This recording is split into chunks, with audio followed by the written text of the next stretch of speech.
안녕하세요. 폴리영차라 뉴 시즌 1 11회 되겠습니다. 자, 가보도록 할게요. 자, 원래도 예산 문제 또 나왔죠. 예산 제도에 관한 설명으로 가장 적절하지 않는 것은요? 라는 겁니다. 자, 여러분, 이제 원래는 이 품목별 예산부터 합니다. 품목별 예산 제도는 왜 하냐면 20년부터 40년까지 통제하려고 했는 거고요. 미국 입장에서. 그 다음에 나중에 이제 관리하려고 성과주의 예산 제도가 들어옵니다. 이건 뭐 하려고요? 관리하려고요. 그 다음에 60년대 돈을 많이 써요, 미국이. 그래서 계획을 짜고 써야죠. 계획 예산을 합니다. 그래서 이건 뭐 하려고? 기획하려고 합니다. 그 다음에 이제 쫄딱 또 미국이 망해요, 여러분. 그래서 이제 줄여야죠. 연기준 예산합니다. 뭐 하려고요? 감축하려고요. 그럼 갑니다. 정부 지출의 전체적인 성과 파악이 안 되고 무슨 일 하는지 몰라서 예산 운영의 신축성 부정. 오케이. 그러면 정답 몇 번? 1번이래요. 이거는 연기준이 아니라 우리 품목별 예산해야 돼요. 품목은 뭐 하는지를 몰라요. 그렇기 때문에 전체적인 성과 파악이 안 되는 거예요.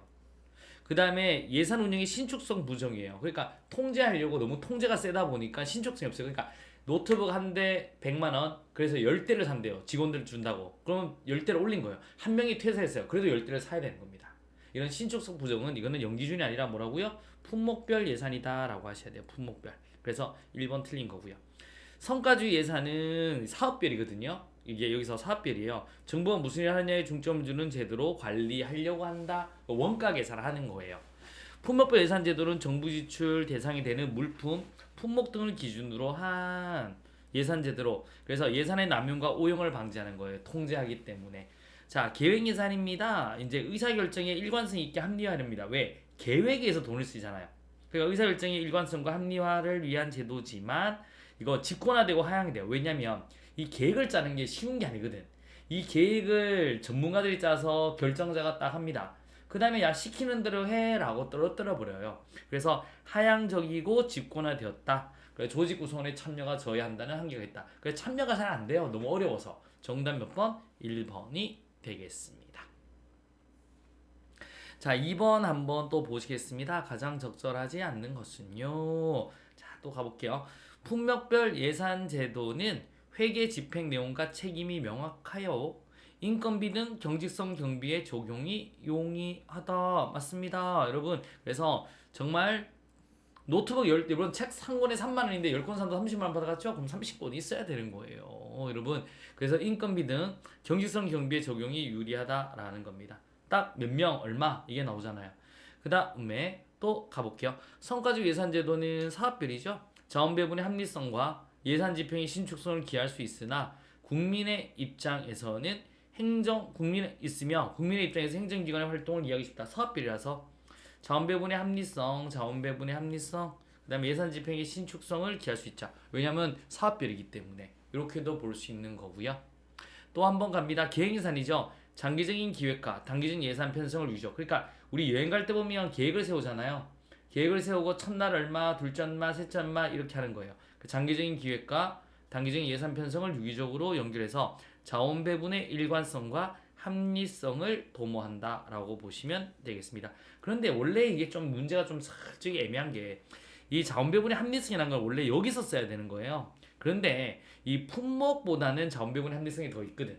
왜냐하면 원가 계산에서 얼마 이렇게 나니까. 그래서 위에도 맞다라고 하셔야 돼 이제는. 자원 배분 원래 합리성은 일반적인 행정학 쪽에서는 기본적으로 계획 예산에서 많이 보는데 이건 성과주의 예산도 맞다고 하셔야 됩니다. 자, 4번이 되죠. 일몰법 예산제도. 일몰법 예산제도가 없어요. 일몰법이라는 거는 해가 뜨면 해가 지잖아요. 그러니까 법을 만들 때 기본적으로 우리 타이머를 맞추는 거예요. 5년짜리를. 5년 지나면 법이 사라지는 겁니다. 그러면 이런 법을 집행할 수 있는 예산이나 조직이 다 날아가는 거거든요. 그게 일몰법입니다. 그래서 행정부가 제정한 법령에서 특정 사업의 일정 기간이 경과하면 의무적, 자동적으로 폐지되게 하는 예산 제도이며 행정부의 사업에 주로 사용된다. 이런 거 없어요. 그래서 일몰법은 국회에서 법을 만들 때 여러분 우리 일정 기간이 경과하면 폐지되게 하는 우리 법이에요. 예산제도가 아니라. 아시겠습니까? 그래서 정답은 몇 번? 4번이 되겠습니다. 일몰법이 나왔을 때 우리 예산제도는 연기준 예산제도가 거기 적용되는 겁니다. 정답 몇 번? 4번이 되겠습니다. 우리 중경에 있는 교수님이 행정학은 그렇게 많이 잘하시는 교수님이 아니신 것 같습니다. 정답 몇 번? 4번이 되겠습니다. 자, 3번 한번 가보도록 할게요. 국가정법상 경찰 예산에 관한 설명으로 가장 적절하지 않는 것은요.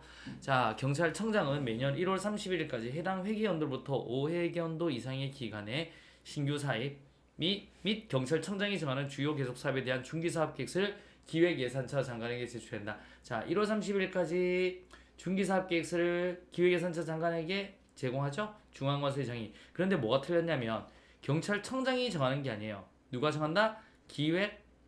기획예산처 장관이 정하는 주요 계속 사업에 대한 걸 내야 되는 겁니다. 그래서 이게 틀렸다라고 보시면 돼요.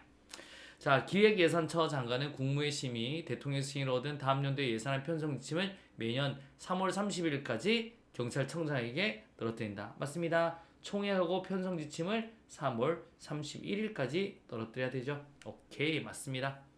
그 다음에 감사원에 제출된 국가결산 보고서를 검사해서 그 보고서를 다음 연도 5월 20일까지 누구한테? 재정경제부 장관. 그래서 여기에 송부해야 된다라고 보시면 되겠습니다. 그래서 결산은 재정경제부 장관이거든요. 요번에 요게 예산 파트가 솔직히 말해서 저희 1차에서 안 나왔으면요 2차에서 나옵니다. 그래서 2차에서는 이 절차가 나온다라고 생각하시면 돼요. 자, 경찰청장은 예산이 확정된 후 예산 배정 요구서를 기획예산처 장관에게 제출하고 기획예산처 장관은 제출된 예산 배정 요구서에 따라 분기별 예산 배정 계획을 작성하여 국무회의의 심의를 거친 후 대통령의 승인을 얻어야 된다. 맞는 말 되겠습니다. 정답은 몇 번? 1번이 되겠습니다. 갑시다. 외워두세요. 2차에서는 요거 유력합니다. 자, 4번 되겠습니다. 경찰 예산에 관한 설명으로 가장 적절하지 않는 것은요. 자, 정부 예산안이 국회를 통과하여 확정된 후에 새롭게 발생한 사유로 인해 이미 성립한 예산에 변경을 가할 필요가 있을 때 편성하는 게 추가 경정 예산이다. 맞습니다. 처음 예산안을 내서 심의 의결이 되는 거죠. 심의 의결 되죠. 심의 의결이 됩니다. 그럼 이게 본 예산이 통과되었다라고 보시면 돼요. 당초 예산 본 예산이 통과됐다. 요 심의 의결되기 전에 바꿔서 통과시키면 수정 예산이 통과되었다라고 보시면 돼요. 나중에 새로운 사유로 예산을 편성하면 추가 경정 예산이 통과되었다라고 보시면 되겠습니다. 됐나요? 그런데 1월 1일까지도 의결이 안 돼. 그럼 가예산, 준예산, 잠정예산 중에 우리나라는 준예산을 한다라고 보시면 되겠습니다. 자, 그래서 정부 예산안이 국회를 통과했죠. 새롭게 발생한 사유입니다. 그래서 이미 성립한 예산에 변경을 가할 필요 있을 때는 추경이다. 맞는 말 되겠습니다. 예산 집행은 예산의 배정으로부터 시작되므로 예산이 확정되더라도 해당 예산이 배정되지 않는 상태에서는 지출 원인 행위를 할 수 없다. 그러니까 예산이 배정돼야지만 그 돈 쓸 수 있는 겁니다. 배정해야만 그 돈 지출 원인 행위가 물건 사는 거거든요. 거기 할 수 있다. 맞죠? 그래서 배정되지 않는 상태에서는 할 수 없다. 맞는 말 되겠습니다. 자, 품목별 예산 제도는 세출 예산의 대상 성질에 따라 편성한 예산으로 집행에 대한 책임을 명백히 한다. 맞습니다. 경비 사용의 적정화에 유리한 장점이 있다. 맞는 말 되겠습니다. 자, 한번 또 가볼게요. 기획예산처 장관은 예산을 편성해서 국무회의 심의를 거쳐 대통령 승인을 얻어야 하며 정부는 이 예산을 회견도 개시 언제까지? 120일까지 국회에 제출해야 됩니다. 그래서 정답은 4번이 틀렸습니다. 헌법에는 부실이지만 국가정법에서는 120일 전까지 제출해야 된다. 정답 4번 되겠습니다. 5번 되겠습니다. 여러분, 계급제와 직위분류제에 대한 내용. 오케이. 가장 적절하지 않는 것은요. 여러분, 이 5번 같은 경우는 우리가 좀 문제가 조금 또 잘못된 것 같은데요. 한번 잠깐만 확인 잠깐만 좀 해보도록 하겠습니다. 저희가 지금 11회죠. 11회 확인해 볼게요. 말타 모사 11회. 아유, 오늘 자꾸 이러네요. 자, 갑니다. 자, 한번 확인해 볼게요. 올리고. 자. 오케이. 11회 문제가 좀 잘못되었네요. 11회 이게 아니죠. 그러면 11회 한번 갑니다. 자, 그러면 이제 크게 띄어서 한번 해볼게요. 우리 중중중중 자, 옮겨볼게요. 자, 이렇게 해서 한 번만 봐주세요. 저희들 자, 띄어서 해볼게요. 자, 한번 경찰 장비 규칙상 무기고 및 탄약고 설치에 관한 설명 중 가장 적절하지 않는 것은요. 무기 탄약고 비상벨은 상황실과 숙질실 등 초동 조치 가능 장소와 연결하고 외곽에는 철조망 장치와 조명 등 및 순찰함을 설치해야 된다. 맞습니다. 누구 훔쳐갈 때 생각하시면 돼요. 그 다음에 탄약권에서 전기시설을 하는 것이 원칙이다. 불 켜다가 뽕 터지면 안 되잖아요. 그러면 전기시설을 하지 않는 것이 원칙이에요. 2번이 정답입니다. 조명은 건전지 등으로 하고 방화시설을 완비된다. D는 맞네요. 그래서 전기시설 하면 안 돼요. 불 켜다가 터지는 거 생각하면 돼요. 뽕! 그럼 끝나는 겁니다. 자, 무기고와 탄약고의 환기통 등으로 손이 들어가지 않도록 쇠창살 시설을 하고 출입문은 이중으로 하여 각 한 개소 이상씩 사무실을 설치된다. 맞습니다.